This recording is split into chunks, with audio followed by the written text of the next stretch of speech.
saw the horrific events of September 11th. And at that point, I had really solidified in my mind that I felt like I should be doing my part for my country. So I was actually in South Africa at the time, and the events of 9/11 took place, and that was, for me, was the kicker to, you know, if there was no better time for me to join. With is I wanted to be at the tip of the spear, because if I'm going to do it, I wanted to be making an impact. I needed to be the guy out on the front lines doing that. So that's why I joined the Green Berets to begin with, and I felt like So I enlisted into a program that allowed me the opportunity to try and test at every phase of a program to get into the U.S. Army Special Forces. Got through the program and passed selection and got the opportunity to go to the 18 Delta or Special Forces medic course. So I became a medic and was assigned to a 3rd Special Forces group, specifically Operational Detachment, or ODA 312.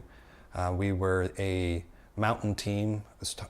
Theoretically, I shouldn't say theoretically, we were a mountain team that specialized in infiltration and exfiltration through the mountains, high altitude rescue, etc. Deployed to catch up to my team in Afghanistan. They'd had already been there for a month or so when I arrived, and quickly, became one of the brothers on the team, and from there we just did our job.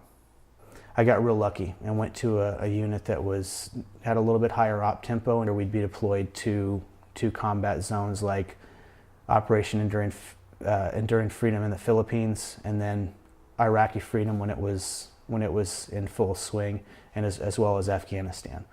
December 27th of 2005, we were out running a counter-ambush operation, and suddenly the cabin of my vehicle filled with dust.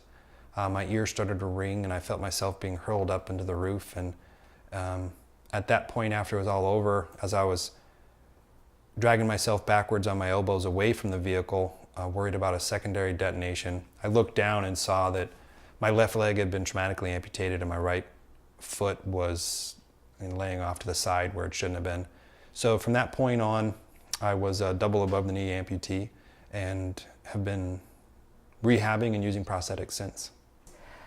This was not in our plan.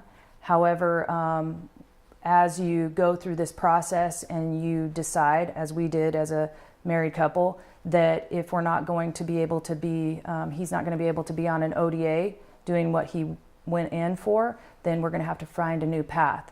We're going to have to redirect ourselves. So he ended up medically retiring out of the military. He worked for an agency for a short time. He then we together decided that this isn't the best path for him. He needed to go back and try to be a Green Beret, the closest to the Green Beret that he possibly could without being active duty.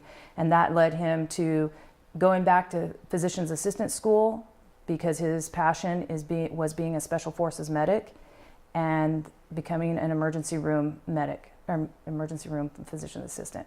So I started the physician assistant program in 2009, graduated in 2012, and from there I was hired as a physician assistant in San Antonio's county emergency room, working for the University of Texas in the Department of Emergency Medicine. So I was actually medically retired from the military and made the transition to go into school. I wanted to go back and get a pre-med degree, and my goal was to become a veterinarian. And left Okinawa, came back to Fort Worth, Texas, and enrolled in the pre-health program at Texas Christian University. I actually continued on school. I stayed in the program for about 2 years, or just under 2 years, and was doing great.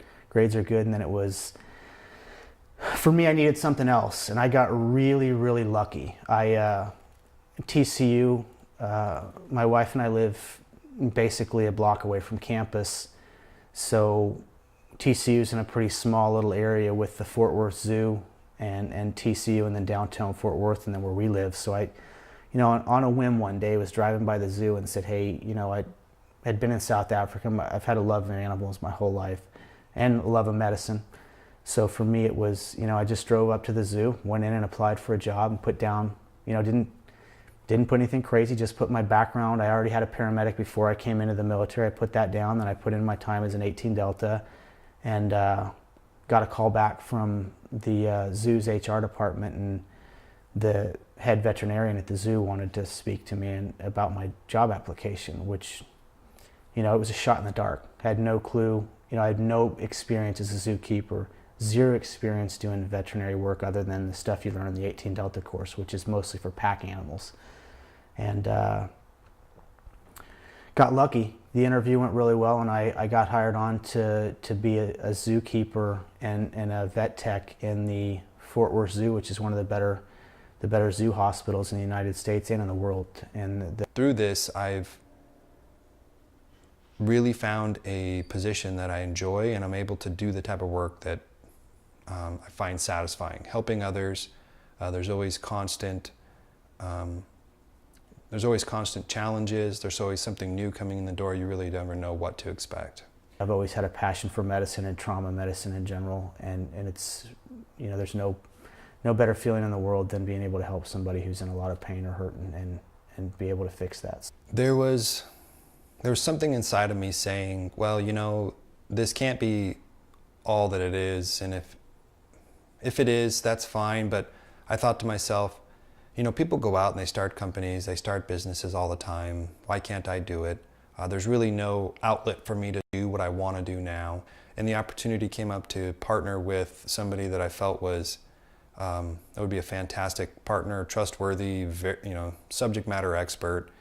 And I took that opportunity, and it's really just a internal beacon, if you could say, saying, well, I think this is going to work, and I think this is a good idea. The real reason Bert and Roland are together is because I actually have a very aggressive personality. Okay, and I knew Bert, and I know Roland, and I knew both of their goals, and so I linked them up. You don't have to put that, but that is exactly why they're together. Roland and I started talking, and within 30 minutes it was like, boom, this is it. Let's do this. Let's go teach people medicine the same way we were taught in the 18 Delta course. Obviously, allowed us to teach others to become more self-resilient, self-reliant when it comes to medical skills, and provide them with quality equipment and classes that are enjoyable. And we came up with Med Training Group, which is our company. It's not going to be your basic medical skill class where you come in and learn how to put on a bandage or a tourniquet. It's more about confidence and self-resilience and self-reliance, really. It's supposed to be more about empowering somebody to help others. I think we're doing something that hasn't been done yet, or that I don't know of, I should say. So it's not necessarily something that we can model after another type of company.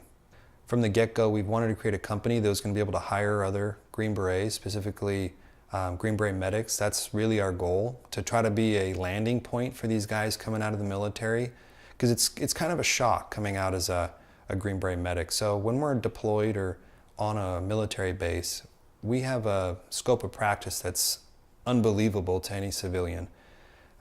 When I was out on a fire base, we're able to do sedations, minor surgeries, everything. And then you come back here and you find out that you don't even have a civilian credentialing to be a EMT basic driving an ambulance, just because the military credits don't transfer.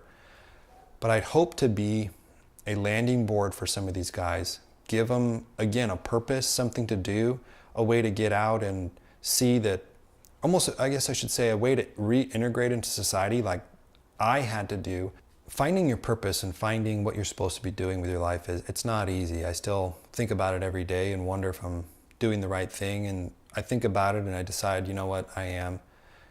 Everybody's different. Everybody has a different thing that makes them happy and that makes them feel satisfied with life. And I think that's what's important for other Green Berets coming out, is just trying to figure out what that is and really going for it, whatever that means, whether it's sculpting, working for the DOD, starting a company, or, sometimes when we get out, we just need some time to relax and just, for lack of better words, just vegetate for a minute and figure out what it is that we want to do. I don't think that anybody's in a place to judge anybody else for their choices. It's all what really our internal compass tells us to do.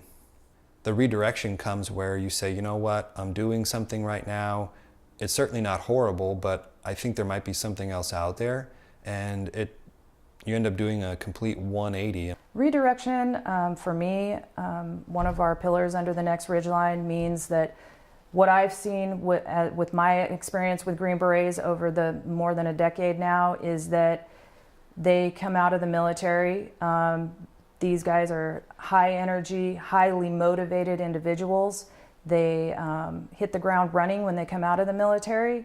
They're trying to figure out what their next steps are, and they go down one path that they think may be what they want to do, and they end up finding out that it's something else, and they redirect, and they find what they're passionate about, and they go and they excel at it. So we're certainly in our infancy right now. I see it going to the moon, of course, I hope. But we have our first class coming up here in 10 days in Colorado. Everything's prepared for it. We're selling some very basic medical kits at the moment. But I see us growing into an organization that is able to offer training in an entertaining way, but also building our participants' confidence so that they can go out and do great things, help others.